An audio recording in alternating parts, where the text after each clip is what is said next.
кесиптештер, урматтуу чакырылгандар. Чынында урматтуу министрдин орун басары, өзүңүз деле тасыккан тажрыйбалуу адиссиз бул жогорку кеңеш эми эң жогорку трибунада мыйзамдарды кабыл алуучу.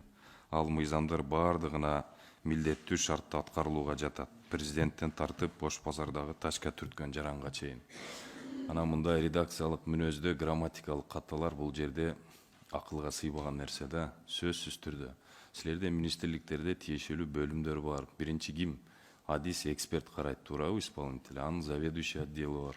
Анын начальник управленияси бар. Анан согласование замминистриге келет. Акыр аягы сиз кол коесуз.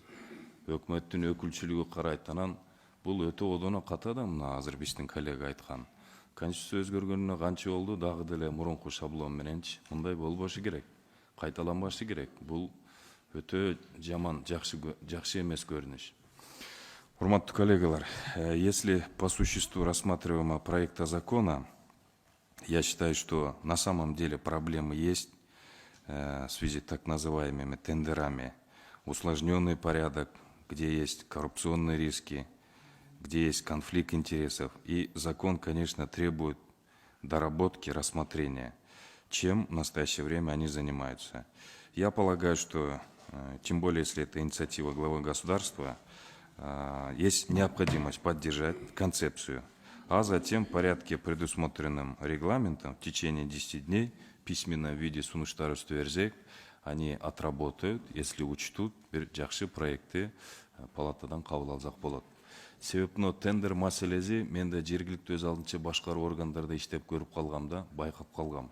Тиешелүү адамдар тендер менен мекемелерди, мамлекеттик имараттарды ремонт кылганда абдан кыйын, абдан оор. Маселен тендерге чыгарат, эң аз арзан берген сумманы тандоого милдеттүү болуп калат. Тот, кто объявляет тендер. Себеби коркот эртеңки күнү. Качественный предложение кылган компанияны тандаса, эртеңки күнү прокуратура кылмыш ишин козгогонго жагдай түзүлүп калат. А эмне үчүн арзан берген сумманы тандабастан мамлекетке, республикалык бюджетке зыян келтирип, кымбатты тандадыңар депчи.